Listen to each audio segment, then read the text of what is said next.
أشهد أن لا إله إلا الله وحده لا شريك له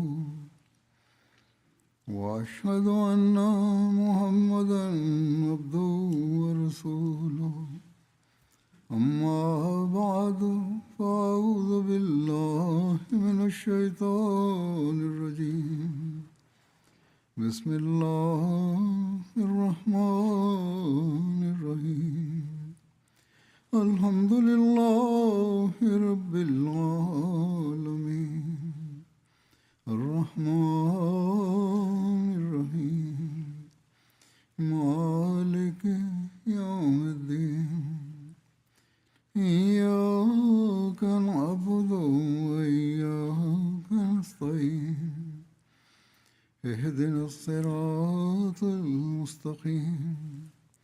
صراط الذين أنعمت عليهم غير المغضوب عليهم ولا الضالين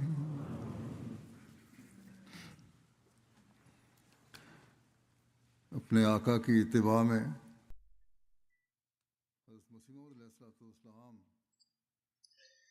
د خپل د آقا په اتباع کې حضرت مسیح موعود علیه السلام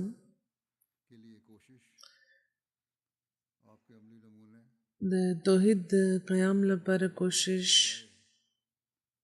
د هغوی عملی نمونه او خپلو منونکیو ته نصیحتونه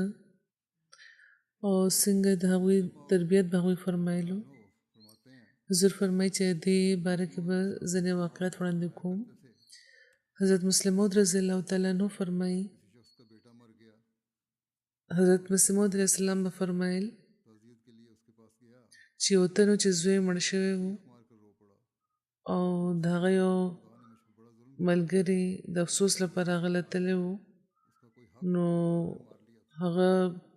په چغو په ژړا شو او دا یې ویل چې خدای په ما ډېر ظلم وکړو لکه دغه په خیال دغه څه حق و چې خدای پاک وهلی و حضرت مسیح موعود علیه السلام دا خبره بیانولو هغوی فرمیل چې سوچ پکار دی چې هغه کم حق دی چې بنده په خدای قایم کړی دی زه خو همیشه حیرانېږم چې هغه خلک چې خپل لمونځ روژه زکات حج او په تقوا او په طهارت فخر کوي هغوی د څه تکلیف وخت چې راشي نو چغه کوي چې خدای په موږ ظلم وکړو خو د هندوستان هغه شرابي شاعر چې د دین نه بیخي غافله و نو یو د صداقت په لحظه کې باوجود له دې چې د شراب عادي و د خدای الهام دغه په زړه نازل شو هغه دا ویلو چې جان دی ہوئی اسی کی تھی حق تو یہ ہے کہ حق ادا نہ ہوا یعنی جن چې مې قربان کو د خدای لاره کې نو دا هغه راکړی شی و او رښتیا خدای دی چې حق مې پوره نه کو نو انسان د هر وخت دا خیال ساتل پکار چې کم نعمتونه کم اولاد چې موږ ته راکړی شوی دی د خدای پاک د فضل په وجه ملاو شوی دی او دا خبره د دغه څه غوښتنه کوي چې موږ دې همیشه د خدای پاک مخې ته دې ټیټ اوسو د هغه د توحید په خپل هر قول او په هر فعل د هغه د توحید اظهار کوو اوس د معمولی شان هم د شرک شایبه دې موږ پیدا نه شي ونه چېرته موږ دا وګڼو چې زموږ په خدای څه حق دی په لږ شان عبادت حق نه پیدا کېږي بلکې موږ د خپلې فایدې لپاره دا کوو نو کم شاعر چې دا ذکر کړی و نو هغه هم دا وایي چې خدای پاک ژوند راکړی و پیدا کړي وو په دغه دنیا کې موږ راغلو دغه دنیا ته خو چې کم حق د هغه د شکر دی هغه د چې پوره ورکول شکر چې څنګه کول پکار هغه موږ ونه کړی شو حضرت مسلم موعود هم دغه شان د حضرت مسیح موعود علیه السلام د خپل د یو زوی په وفات باندې د رد عمل واقع بیانوي هغې وایي چې مبارک احمد دا کشري زوی و د حضرت مسیح موعود علیه السلام او ډېره مینه ورسره هغوی کوله او د هغوی په بیمارۍ کې د هغوی ډېر خیال هم ساتلی و او حضرت خلیفة المسیح اول ته دا خیال تېر شوی و چې که مبارک احمد وفات شو نو حضرت مسیح موعود علیه السلام ته به ډېره صدمه کېږي او آخري وخت حضرت مولوي صاحب د هغې چې نبض کتو نو حضرت مسیح موعود علیه السلام ته یې وویل چې مشک راوړئ ځکه چې د هغه نبض بندېږي لګیا دی او په دغه خیال د هغې په وفات چې د دوی په وفات به حضرت مسیح موعود علیه السلام ته ډېره صدمه وي د دغه خیال دومره اثر و په هغې باندې په حضرت خلیفة المسیح اول باندې چې هغوی ولاړ وو په ځمکه پرېوته په دغه سوچ چې په د دې په وفات به حضرت مسیح موعود اسلام ته څومره صدمه کېږي خو هغه وخت څنګه چې مسیح موعود اسلام ته معلومه شو چې مبارک احمد وفات شو نو ډېر په صبر هغوی ملګرو ته خطونه لیکل شروع کړ چې مبارک احمد وفات شوی دی خو په دې باندې ناکلاري نه ده پکار دا د خدای پاک مشیت و چې موږ ته په صبر پکار دی او بیا هغوی بهر راغله خو په مسکی مخ هغوی تقریر کولو چې مبارک احمد باره کې د خدا پاک چې کوم الهام هغه پوره شو ځکه چې په دې باره کې بیا د یو شعر هم دی چې بلانے والا ہے سب سے پیارا اسی پہ ہے دل تجھا فدا کر چې چا چې روغ ته هغه د ټولو نه زیات په موږ ګران نو په هغه باندې هغه نظارېدل پکار دی همدغه شان حضرت مسیح موعود علیه السلام د سیرت په بیان کې وځي کې فرمایي چې حضرت مسیح موعود علیه السلام یو خبره ما ډېر ځله اورېدلې ده هغې به د ترکي د سلطان عبدالحمید خان چې معذور شوی و د هغې په ذکر کې به فرمایي چې سلطان عبدالحمید خان یوه خبره زما ډېره خوښه ده باوجود له دې چې ډېرې خبرې د هغې غلطې مې خو یې به فرمایل چې یو خبره مې ډېره خوښه ده او هغه څه چې کله د یونان سره د جنګ سوال راپورته شو نو وزیرانو ډېر عذرونه وړاندې کول خو اصل کې د سلطان عبدالحمید منشا دا وه چې جنګ دې وشي خو وزیرانو دا نه غوښته نو هغوی ډېر عذرونه وړاندې کول اخر هغوی وویل چې د جنګ لپاره داسې زم تیار دی عام تیار دی خو د یو اهم څه ذکر یې وکړو چې هغه دغه انتظام نشته ټیک ده نورې خبرې وکړو چې موږ تیار یو خو یو کمی ده او دغه کمی په وجه جنګ ګران دی مثلا دا وګڼئ چې هغوی وایي چې او غالبا چې دا به ویلي چې د یورپ ټول طاقتونه په دغه وخت په دې خبره متحد دي چې د یونان امداد دی وکړي او د دې موږ سره علاج نشته حضرت مسیح موعود علیه السلام فرمایل چې کله وزیرانو خپله مشوره وړاندې کړه او مشکلات یې وښودل او دا یې وویل چې د فلاني څیز انتظام نشته نو سلطان عبدالحمید ورله جواب ورکړو چې څه خانه خو د خدای پاک لپاره هم پرېږدئ حضرت مسیح موعود علیه السلام به د سلطان عبدالحمید د دغه فکرې نه به ډېر لطف پورته کول او دا به فرمایل چې زما د هغه دا خبره ډېره خوښه ده چې هغه په خدای پاک باندې ډاډ ولرلو د توحید لپاره د حضرت مسیح موعود علیه السلام د غیرت یو واقعه بیانوي حضرت صاحبزاده مرزا بشیر احمد صاحب او لیکي چې منشي ظفر احمد صاحب کپورتلوي د تحریر په ذریعه ما ته دا بیان کړی دی چې حضرت مسیح موعود علیه السلام ته د دوران سر عارضه وه سر به ګرځېدو د یو طبیب باره کې دا اورېدلی شوي وو چې هغه دې کې خاص مهارت لري ډېر ماهر دی د سر چې چوټ د دې د علاج نو هغه راوغوښتی شو که راورته لېږلی شوی و د لرې نه هغه راوغوښتلی شوی و هغه معاینه وکړه او دا یې وویل چې په 2 ورځو کې به تاسو ښه کړم دا داسې خبره نه ده نو مسیح موعود علیه السلام چې دا واورېده نو دننه لاړه او حضرت مولوي نورالدین ته یو خط ولیکلو چې دغه تن نه زه بیخي علاج نه کول غواړم دا د خدای دعوه کوي دې ته د واپسۍ کرایه ورکوي او نور یو 25 روپۍ هم رالېږلې وې چې دا هم ورله ورکړي او دا رخصت کوي نو بیا هم داسې وکړی شو همدغه شان حضرت مفتي محمد صادق صاحب د حضرت مسیح موعود علیه السلام سیرت بیانوي او لیکي چې حضرت مسیح موعود علیه السلام فرمایل چې خدای هغوی سره مینه کوي څوک چې د هغه د عظمت او د عزت لپاره جوش لري. داسې خلک یوې تنګې لارې نه تېرېږي او هر کس او ناکس د هغې سره نشي روانېدی. تر څو چې د خدای پاک لپاره جوش نه وي، هیڅ لذت انسان ته نشي ترلاسه کېدی. تر څو چې د انسان په زړه کې د خدای پاک لپاره ذاتي جوش نه وي،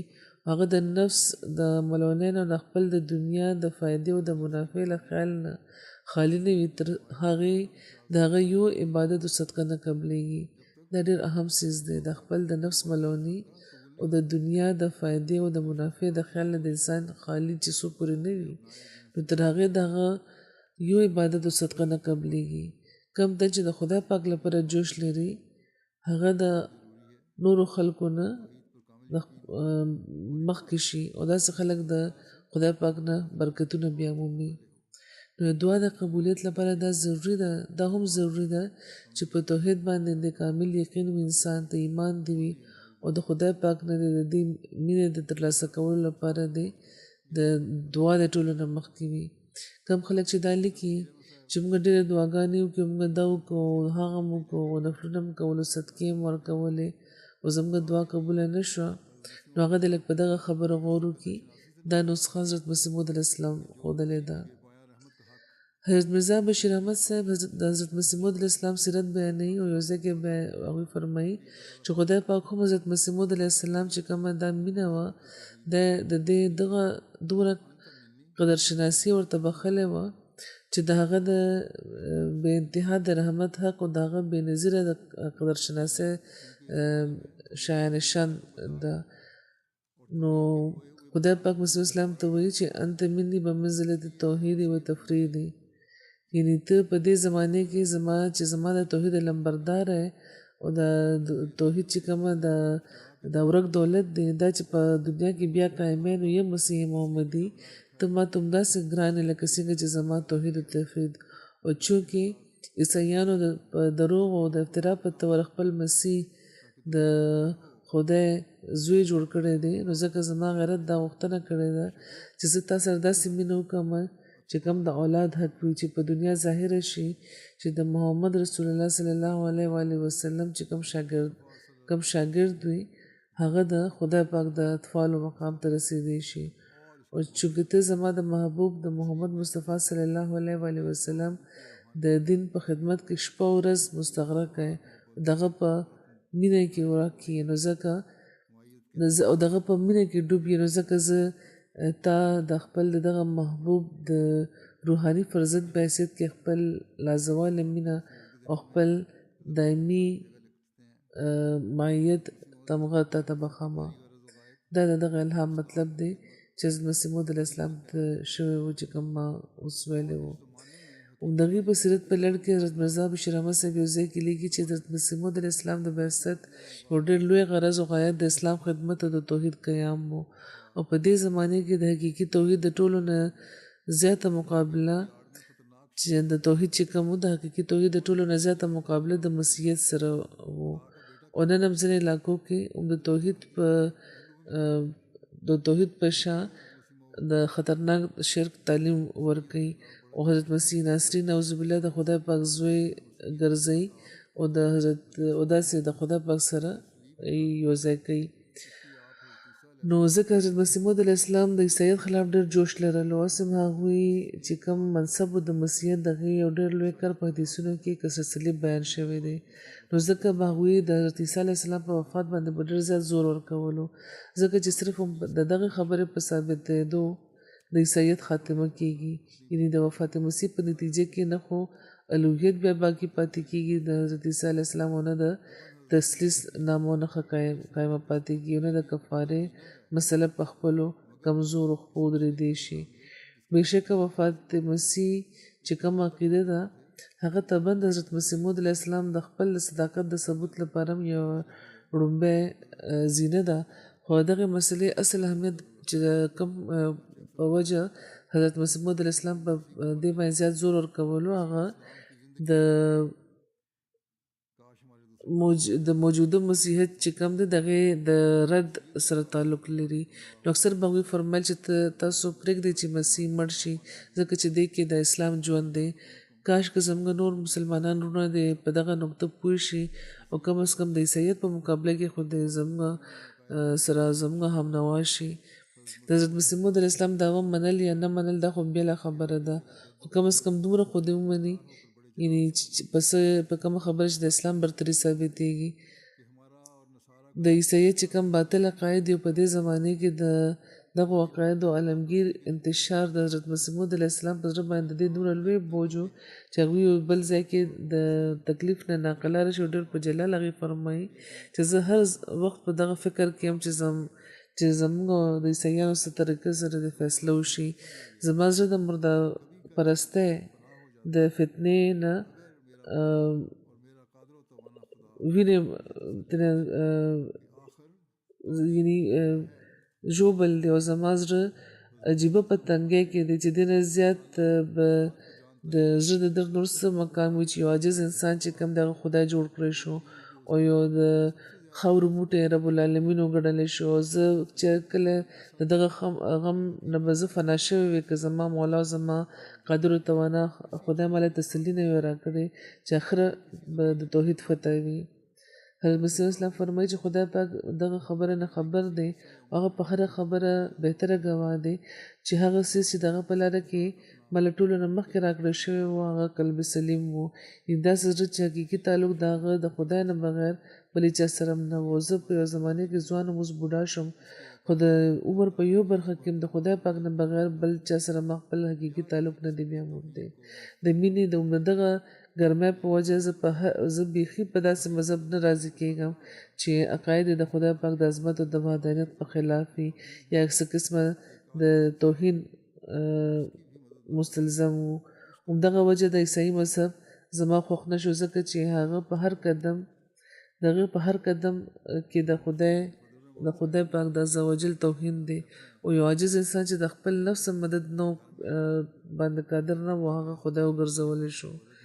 حضرت مفتی فضل الرحمن صاحب مهاجر بیانوي چې زما په کور کې یو پسې بل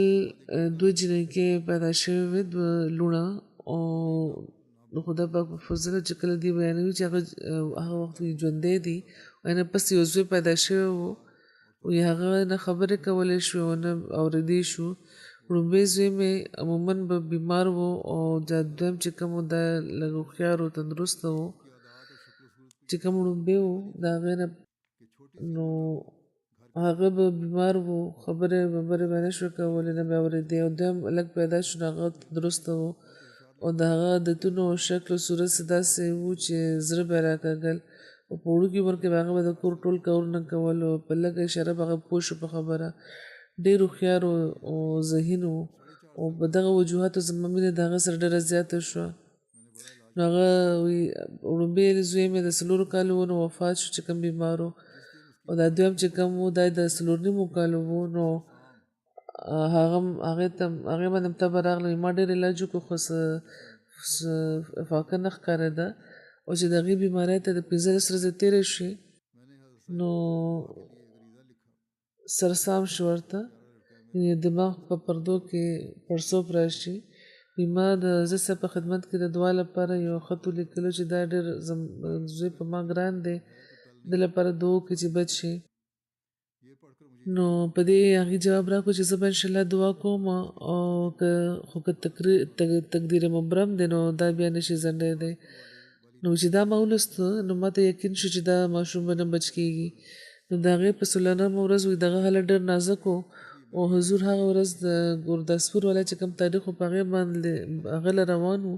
او زه په هر تاریخ به چونکې ورسره تلم نو حضرت مسیح موعود علیه السلام نو زه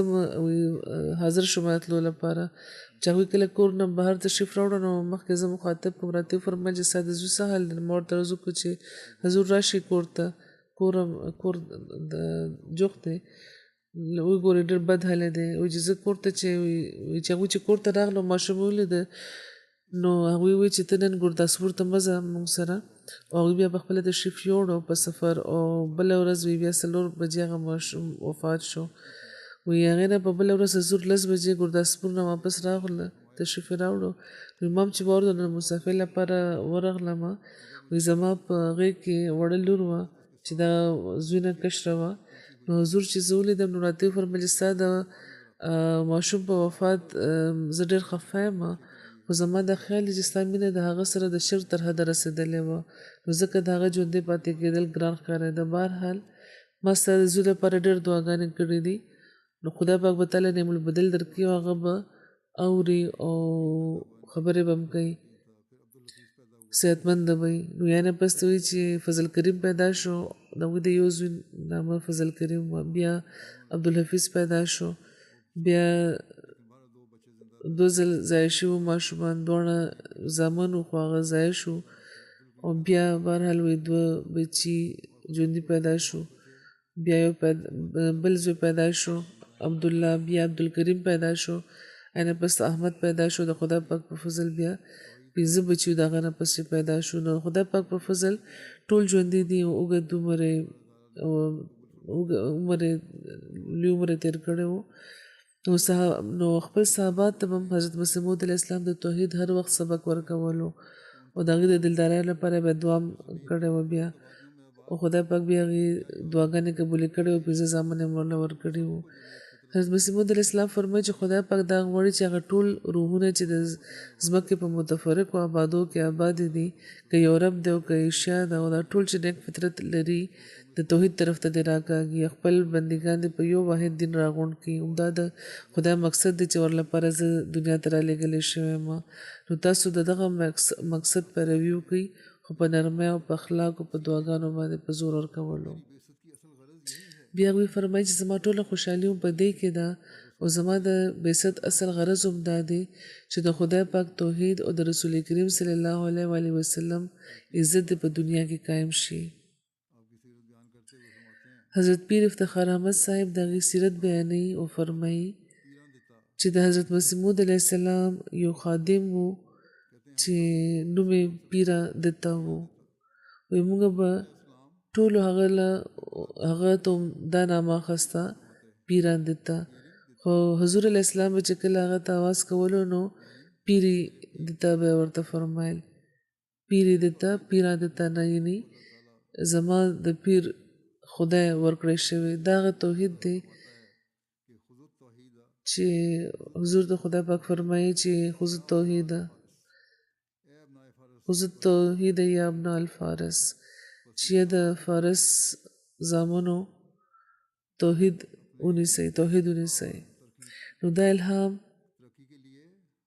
د خپل بقا او د ترقۍ لپاره د هغوی د نسل بلکې هر بنونکي ته خپل وړاندې ساتل پکار دی هر هغه تن چې د هغوی په بیعت کې شامل شوی دی دا الهام هغه ته وړاندې ساتل پکار دی د هغې بیعت کې چې راغلی دي نو د هغې په نوم کې شامل شوي دي په ماشومانو کې په نسل کې شامل شوي که توحید به هم نیولي وي نو په دنیا کې به ورته عزت میلاویږي ګینې د خوني رشته هم څه فایده نه ورکوي او نه بیعت حافظ محمد ابراهیم صاحب رضی الله تعالی عنہ بیانوي چې لومړي ځل چې کله زه حکیم عبدالعزیز و حکیم عطا محمد و حضرت مسیح موعود علیه السلام په خدمت کې حاضر شو نو هغه ورځو کې حضور په ګرداسپور کې وو حضور کمرې نه چې بهر تشریف راوړو نو موږ 3 وړه دروازې سره ولاړ وو نو ما او حکیم عبدالعزیز حضور ته السلام علیکم ووایي حضور سره لاس ملاو کړو خو عطا محمد صاحب د حضرت مسیح موعود علیه السلام په قدمونو کې ورپرېوته نو حضور هغوی د مټې نه ونیوه ورته وفرمایل چې خدای پاک زه په دې زمانې کې دغه شرک ختمولو لپاره مبوس کړی یم د خپې ښکلول دا شرک دی بیا هغوی هغې سره لاس ملاو کړی و همدغه شان حضرت مرزا بشیر احمد صاحب هم بیانوي چې قاضي محمد یوسف صاحب پېښوري د پېښور ما ته وایي د خط په ذریعه چې کله زه په سر کې قادیان ته تللی وم یو تن خپل زوی د حضرت صاحب لپاره د ملاقات لپاره وړاندې کړو نو هغه هلک د حضرت صاحب سره لاس ملاولو لپاره چې رامخکې شو نو د تعظیم د اظهار لپاره د حضرت صاحب خپو ته لاس لګولو نو په دې د حضرت صاحب په خپلو مبارکو لاسونو هغه داسې کولو نه منې کړو او ما ولیده چې د هغوی مخ سور شوی و. هغوی ډېر په جوش فرمایل چې نبیان دنیا د شرک ختمولو له راځي او زموږ کار هم دا دی چې شرک به ختمو، دا نه چې شرک به قایمو. حضرت مسیح اسلام فرمایي چې زه د هغې خبرې سخت مخالف یم چې څوک د زما تصویر وباسي. د تصویر باره کې دلته وضاحت وشي. ډېر خلک دي چې په غلطو طریقه تصویرونه خپل هم د مسیح موعود علیه السلام هم د خپلو خپلوانو سره دي. نو حضور وایي ځکه زه دا بیانوم. فرمایي چې زه د هغې خبرې سخت مخالف یم چې څوک د زما تصویر وباسي او د بت پرستو په شان د ځان سره دګدي یا چاپ کوي دي. زما بیخي داسې حکم نه دی ورکړی چې څوک د داسې وکړي او ما نه زیات به د بت پرستۍ او د تصویر پرستۍ به څوک دشمن نه وي. خو ما دا لیدلي دي چې نن سبا چې د یورپ کم خلک دي هغوی چې د کم تن تعلیم کتل غواړي نو اول هغوی خواهش لري چې د دې تصویر هم وګوري، ځکه چې د یورپ په ملکونو کې د فراست چې کوم علم دی هغه د ډېره طریقې ده او اکثر هغوی صرف تصویر چې وګوري نو پیژندی شي خلک چې داسې دعوه کوونکي صادق دی که کاذب. او چونکې هغه خلک د زرګاو میلو د فاصلې په وجه تر ما نشي را رسېدی او نه زما مخ لیدی شي، نو ځکه د هغه ملک چې کوم د اهل فراست دي هغوی د تصویر په ذریعه زما په اندروني حالاتو غور کوي. او ډېر داسې خلک دي چې د یورپ د امریکې نه ما ته خطونه لیکلي دي او په خطونو کې دا لیکلي دي چې موږ ستاسو تصویر په غور ولیده او د فراست د علم په ذریعه موږ مجبور شو په دغه خبره منلو چې چا چې دا تصویر د هغه دروغجن نشي کېدی. او د امریکې یوه ښځه چې زما تصویر ولیده نو هغې دا وی چې دا خو د عیسی علیه السلام تصویر دی. نو په دغه غرض او تر دې حده ما د دغه طریقې په جاري کېدو مصلحتاً خاموشي خپله کړې ده. یعنې د تصویر اجازت مې ځکه ورکړی دی چې د په دغه وجه یعنې که شرک ته نه خورېږي نو بیا بیخي منع دی. فرمایي چې وانما الاعمال بالنیات چې د اعمالو دارومدار په نیتونو دی. زما دا مذهب نه دی چې د تصویر چې کوم حرمت دی هغه قطعي دی. زه دا نه وایم چې حرام دی تصویر وباسل. قرآن نه ثابت دی چې جناتو سره د جناتو به د رسول سلیمان تصویرونه جوړول او د بني اسرائیل سره به ډېر مودې پورې د انبیاو تصویرونه وو چې پکې د رسول کریم تصویر هم شامل و. او رسول کریم ته د حضرت عایشې تصویر په یو د ریخمو پارچې باندې جبرائیل علیه السلام ښودلی و او په اوبو کې ځینې کاڼو باندې د ځناورو تصویرونه په قدرتي طور راشي. چېرته چې زلزلې راځي هلته چې په غرونو کې ښخ شي د څاروي د هغوی تصویرونه نقش شي. او دا آله چې په کومه ذریعه چې اوس تصویرونه وباسلی کېږي د کیمره رسول کریم په وخت کې نه و ایجاده شوی او دا ډېره ضروري آله ده. د دې په ذریعه د ځینو امراضو تشخیص هم کېدی شي. صرف د تصویرونو خبره نه ده بلکې یې فرمایي چې دې نه د مرضونو تشخیص هم کېږي. او وایي چې نن سبا خو یوه نوې آله راوتې ده د تصویر وباسلو چې د انسان د ټولو ډوکو تصویر وباسلی کېږي یعنې اکسرې او د جوړونو د دردونو وغیره او د نقرس وغیره چې کوم مرضونه دي د هغې د تشخیص لپاره د دغه آلې په ذریعه تصویر وباسلی کېږي او د مرض حقیقت معلومیږي. اوس خو حضور فرمایي چې اوس خو سکیننګ د ایم آر آی وغیره نور څیزونه دي شروع شوي دي. نو د دغه آلو هغه زمانې کې چې کوم وو نو د هغې وضاحت هغې فرمایلی دی چې دا ډېره مفیده آله ده. نو ځکه دا ویل چې دا ناجایز دي دا به غلط وي. مقصد نیک پکار دی انما الاعمال بالنیات او تر څو چې شرک پکې نشته نو دا بیا ټیک دی. فرمایم دغه د تصویر په ذریعه ډېر علمي فایدې وي چې په ظهور کې راځي. تصویر چې یو عام تصویر وي د دې په ذریعه هم د انګریزانو د فوټو په ذریعه یعنې تصویر په ذریعه یعنې د دنیا چې کوم واړه ځناوران دي څاروي دي او ایون دا چې چینجي دي هغې په خپل کتابونو کې چاپ کړي دي. نن سبا چې خو مختلف چینل هم روان دي مثلا نیشنل جغرافیک ډېر په تفصیل هغوی د ځناورانو تفصیل هم ورکوي چې دوی تصویرونه وباسي. بهرحال وایي چې دې نه علمي ترقي شوې ده. نو دا ګمان کېدی شي چې هغه خدای چې علم ترغیب ورکوي هغه به د داسې آلې استعمال حرام وګرځي چې د کوم په ذریعه ډېر د ګرانو امراضو تشخیص هم کېدی شي او د اهل فراست لپاره د هدایت ذریعه هم دا کېدی شي دا ټول جهالتونه چې خور شوي دي نو دا ویل چې د سرو باسل حرام دي دا هم غلطه دی او نیت نیک پکار دی فرمایي زموږ د ملک چې کوم ملایان دي هغه د چې کوم د سکې دي هغې باندې د سورونه لګېدلي هغه د کور نه ولې نه وباسي دا ملایان چې دومره شدت پسنده دي دی سکې لري پیسې لري نوټونه وي هغه باندې د سورونه چاپ وي د بادشاهانو هغه د کورونو نه بهر ولې نه غورځوي ولې په جیبونو کې ګرځوي آیا په هغې باندې تصویرونه نشته نو افسوس چې دا خلک ناحقه د عقل خلاف خبرې کوي او د مخالفانو له په اسلام باندې د خندا موقع ورکوي اسلام خو د ټولو لغوو کارونو داسې کارونو چې د شرک معید دي حرام کړي دي داسې کارونه نه چې د انسان علم له ترقي ورکوي او د امراضو د شناخت ذریعه جوړیږي او اهل فراست د هدایت ته جوختوي خو دې نه باوجود زه دا بیخي نه خوښوم چې زما د جماعت ځینې خلک دی داسې ضرورت چې ناګزیره ضرورت وي د دې نه بغیر د زما تصویر په عام طور باندې چاپ کول خپل کسب جوړ کړي او پیشه جوړه کړي یعنی نیک مقصد وي نو ټیک ده خو د ګټې ذریعې ته نه مه جوړوئ ځکه چې دې نه بیا ورو ورو بدعتونه پیدا کېږي او تر شرک خبره رسي نو ځکه زه خپل جومات ته دا نصیحت کوم چې تر څو چې ممکن وي داسې کارونه نه دی لاس یو طرف ته ساتي د ځینو خلکو لپاره او د ځینو خلکو ما کارډونه لیدلي دي او د هغې د شا ته مې خپل تصویر لیدلی دی زه داسې چاپ سخت خلاف یم او زه نه غواړم چې څوک تنده زما جومات کې وي او داسې کار کوي یو صحیح د مفید غرض لپاره کار کول بېله خبره ده او د هندوانو په شان چې د خپلو مشرانو تصویرونه ځای په ځای په دیوارونو لګوي دا بیا خبره ده همیشه دا لیدلی شوي دي چې داسې لغو کارونه په بیا د شرک سبب شي یعنی د شرک طرف ته بوځي دا شیزونه او ډېر خرابیات نه پیدا کېږي لکه څنګه چې په هندوانو په عیسایانو کې پیدا شوي دي او زه امید لرم چې کم تن چې زما نصیحتونو ته د عظمت او د عزت په نظر ګوري او زما رښتونی پیروکار د هغه به دغه حکم نه پس داسې کارونه به دستکشه وي یعنې زما د هدایتونو په خلاف چې ځان به بیا یعنې که داسې نه کوي نو زما د هدایتونو په خلاف به ځان روانوي د شریعت په لاره به ګستاخی قدم دي نو موږ د ډېر په غور دا لیدل پکار چې زموږ د تصویر لګولو مقصد څه دی چېرته د شرک طرف ته بوتلو والا مقصد خو نه دی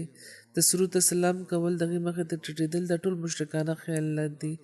ځینې خلک اوس د هندوانو کروم دا کېږي چې هغوی تصویرونه لګوي چې کوم د هغوی وفات یافتګان وي او ورسره پرې هارونه واچوي او ځینې خپل د وفات یافته خپلوانو اوس دومره رواج دا شوی دی چې وی تصویرونه چې جوړوي نو چې کوم ګروپ تصویر وي د پوره خاندان ورسره یو ډېر لوی فریم ځان سره کېږدي چې دا زموږ مشر دی چې وفات شوی دی دغه تصویر د موږ سره شامل شو داسې دا ټول د شرک خبرې دي او دا ټولې غلطې خبرې دي بدعتونه دي دې نه ځان ساتل پکار دی او ځینې خلک د ودونو په تصویرونو کې داسې تصویر وباسي ځینې ریپورټونه حضور فرمایي چې ماته ملاویږي خو صرف د نیک مقصد لپاره د خپل یادګار په طور خپل البمو کې ساتلو لپاره تصویرونه که داسې وباسي نو جایز دي خو دا یو بدعت جوړول او صرف لګولو بیا کتل او سلام کول ورته سهار وختي دا څیزونه غلط دي لکه څنګه چې حضرت مسیح موعود علیه السلام فرمایلی دي حضرت صوفي غلام محمد صاحب باندې چې د امریکې او د ولایت ځینو خلکو خواهش کړی چې موږ د هغه تن چې د دعوی کړی د مسیح کېدو د هغه تصویر کتل غواړو نو ځکه د حضور تصویر جوړ کړی شوی و وباسلی شوی و دلته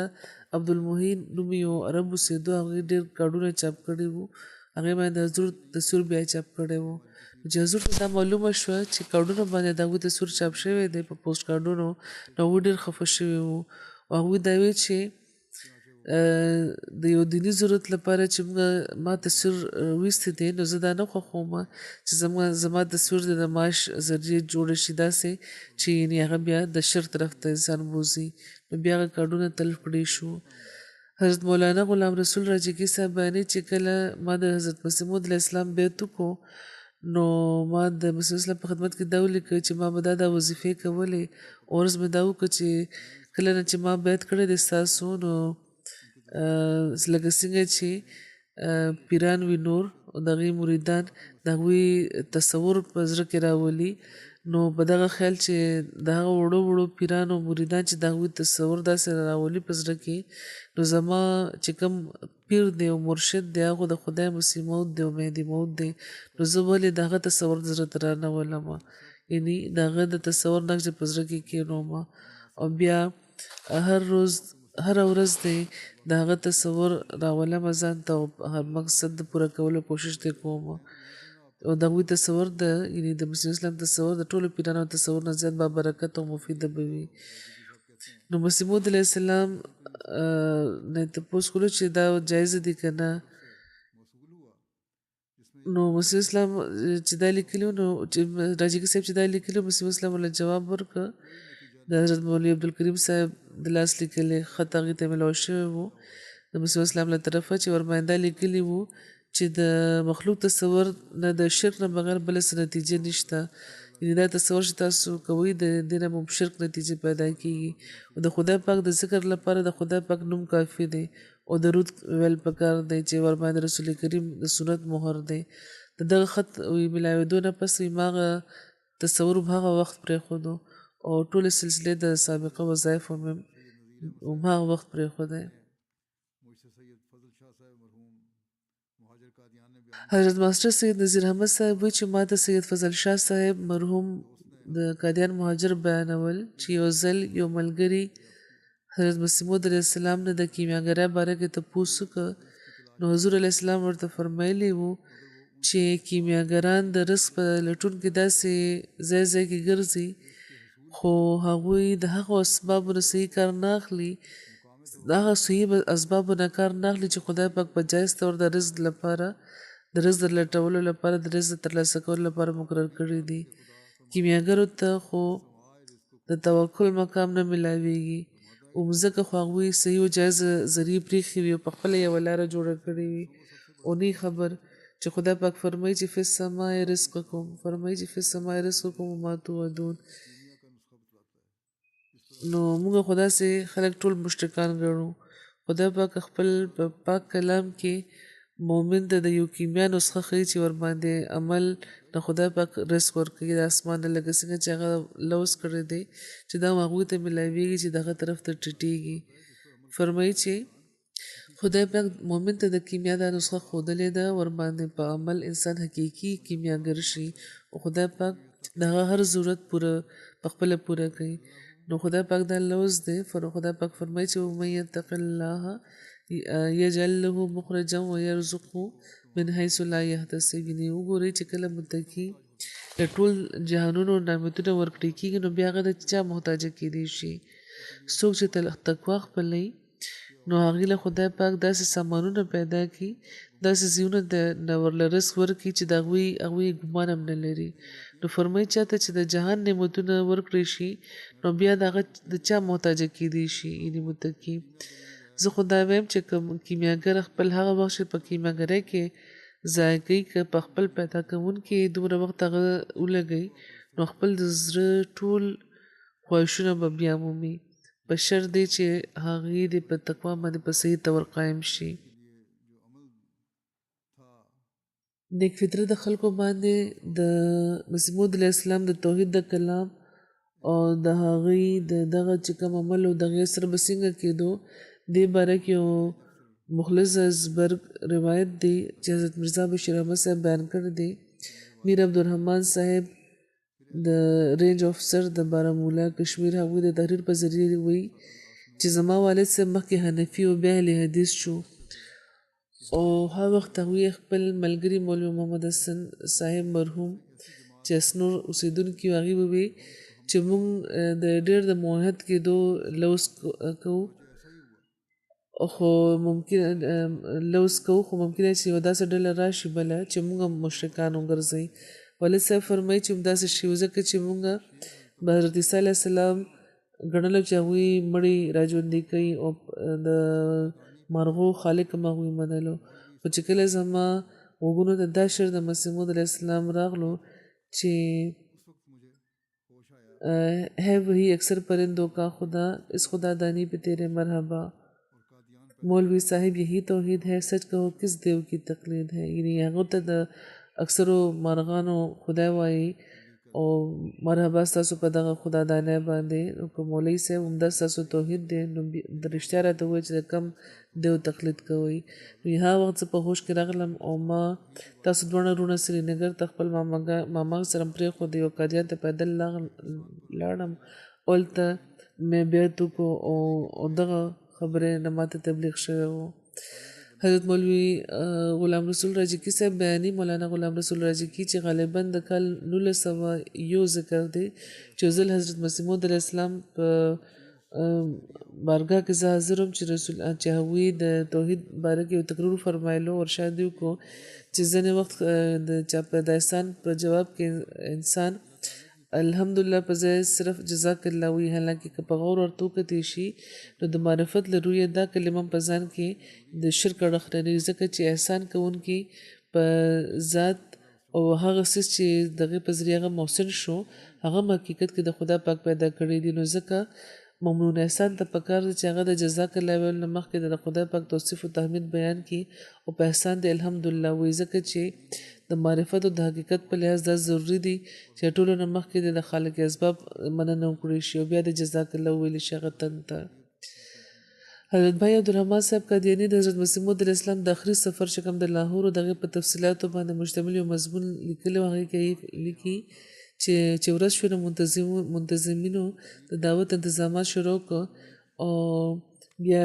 چې وخت تېرېدو نو عزتمند میلمانو شریفان چې کوم خلک و شرفا هغوی راتلل شروع شو خو د حضرت مسیح موعود علیه السلام طبیعت هلته به د مسیح اسلام خطاب کېدو خو د حضرت مسیح موعود علیه السلام طبیعت خراب و کمزوری و او د ضعف او د نقاحت دا حل و چې د هغې په موجودګۍ کې د هغوی ته د هغې د تقریر کولو څه امید نه و او په دغه خیال هغوی حضرت مولوي نورالدین ته حکم ورکړو چې هغوی د میلمنو د روحاني دعوت څه تنظیم وکړي نو په دې حضرت مولوي صاحب تقریر شروع کړو خو لږ ساعت پس ته هغوی په خپله هغه سپوږمۍ او هغه نور په خپله په موږ باندې راښکاره شو حضرت مسیح موعود علیه السلام په خپله تشریف راوړو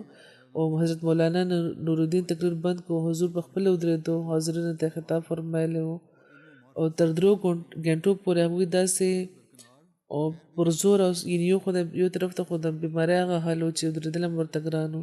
او بیا دا چې کله راغلو تر 3 غنټو پورې هغوی دومره پر زوره پر معرف او د علم و معرفت نه ډک تقریر فرمایلی و چې خپل یو طرف ته اغیار هم چې کوم دی هغې هم اش کول ستاینه کوله او دومره په غور هغوی اورېده مسوره وو او د دغه روحاني معدې داسې خوند هغوی محسوسولو چې د جسماني غذا نه هغوی مستغني کړي وو د حضور په تقریر کې دومره رواني وه چې نوټ کول هم ګران وو او بیان کې دومره قوت او شوکت وو چې په هغه مجمع کې د چا د ساه حرکت هم نه محسوسېدو او حضور په دومره په جوش تقریر فرمایلو چې د تقریر زور سره هغوی په خپله د سامعینو طرف ته ورمخکې کېده او ما په خپلو سترګو لیدلي او دغه خبره ما نوټ کړې وه چې حضور د میز نه ډېر ځل د څه قدمه به ورمخکې شو حضور میز خو نه شو مخکې وړی خو د هغوی شا طرف ته و یعنې چې کوم میز لګېدلی و نو هغې سره هغوی شاته ولاړو خطاب هم فرمایلی و بلکې هغوی مخکې شو خطاب به فرمایلی ځکه یې تقریر دوران به په جوش هغوی به یو 2 قدمه مخکې هم لاړه د حضور د تقریر ډاکټر سید محمد حسین شاه په کور کې په صحن کې زیات نه زیات د حضور د وصال نه 11 ورځې مخکې به شوي وي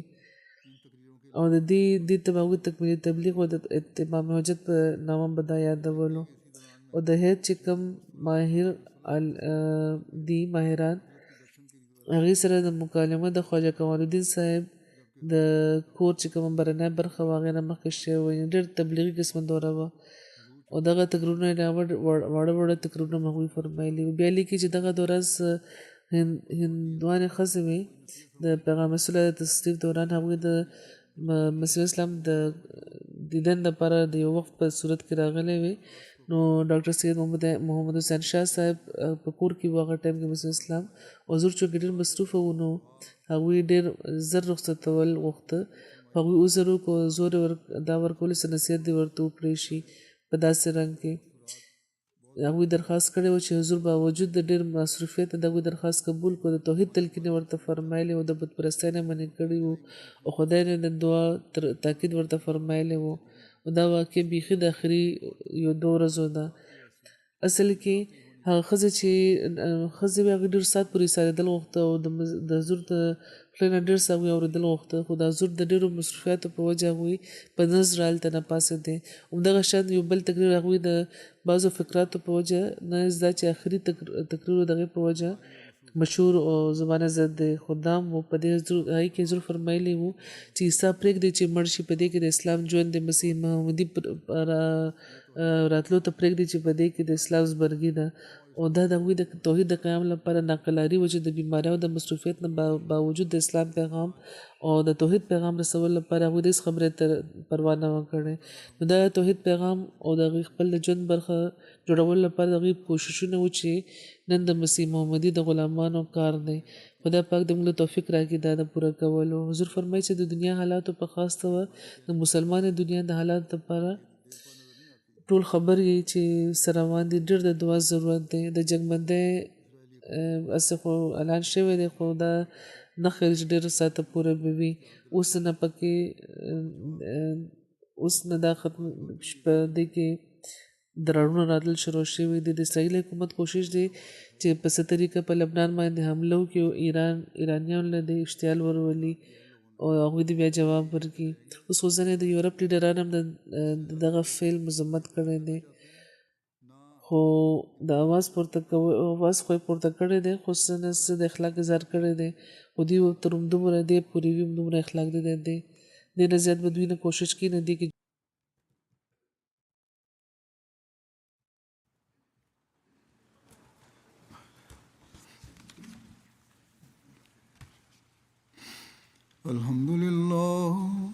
الحمد لله نحمده ونستعينه ونستغفره ونؤمن به ونتوكل عليه ونعوذ بالله من شرور أنفسنا ومن سيئات أعمالنا من يهده الله فلا مضل له ومن يضلل فلا هادي له ونشهد أن لا إله إلا الله ونشهد أن محمدا عبده ورسوله عباد الله رحمكم الله إن الله يأمر بالعدل والإحسان وإيتاء ذي القربى وينهى عن الفحشاء والمنكر والبغي يعظكم لعلكم تذكرون اذكروا الله يذكركم وادعوه يستجب لكم ولذكر الله أكبر